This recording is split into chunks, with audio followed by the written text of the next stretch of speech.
Your Excellencies, ladies and gentlemen.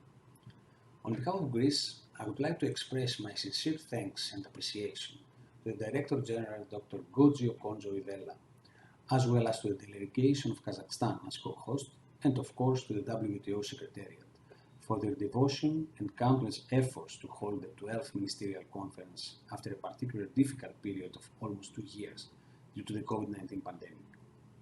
In the context of the current Ministerial Conference, we will have the opportunity to discuss and decide on the future of the global trading system and the unique role that the WTO can and should play in order to ensure that trade will continue to flow as smoothly, predictably, and freely as possible. Being a forum for international trade negotiations, the World Trade Organization guarantees a rules-based world trading system. As an EU member state, Greece stresses the importance of keeping the world trading system fair, predictable, and based on common rules. A well-functioning WTO is of major importance for the achievement of this objective. In consideration of this, it is indispensable for all member states to abide by the common WTO rules. This conviction is largely based on the undisputed belief that having a multilateral trading system based on fair rules serves the interests of all member states. It is through the WTO that sovereign nations seek to find ways to cooperate with each other for mutual economic benefit. WTO is a forum in which the rules are set and where specific trade concerns can be raised by all members. At the same time, we can all admit that for developing countries, WTO is an indispensable tool for achieving their development goals. For the most vulnerable and conflict-affected countries, membership in this system is about maintaining peace while synchronously improving the living conditions of their people. Therefore, we believe that all efforts should focus on overcoming deadlocks while ensuring an effective and adequate dispute settlement mechanism able to respond to current challenges. What we have achieved so far in the framework of our trading system is of great value, but it is still not enough. In order to be able to address modern global challenges such as the war in Ukraine, the pandemic, climate change, rising protectionism, and uneven distribution of wealth and income, it is of utmost importance that the WTO becomes more flexible and open. The pandemic has highlighted in the most explicit way that we have to work together in a productive manner with the aim to keep international markets open. Therefore, an effective dispute settlement mechanism is integral for ensuring a strong and sustainable recovery.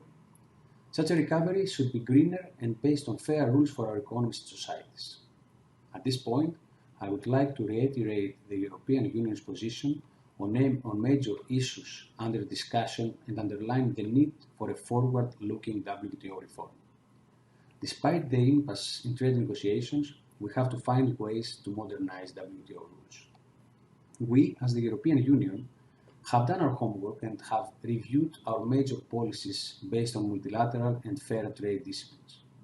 In consideration of this, we strongly believe that we need to put these valuable ideas we have into action in order to ensure that the WTO maintains its strength and rigor. Apparently, solutions to challenges of such unprecedented magnitude can only be global.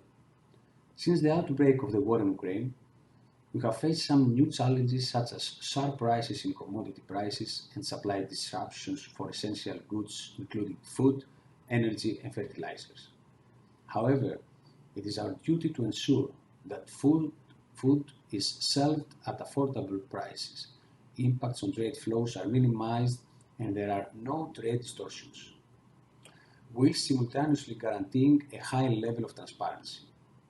We certainly advocate the right to respect Ukraine's sovereignty and territorial integrity, and we call for an end to this conflict as soon as possible for the benefit of all people for both sides.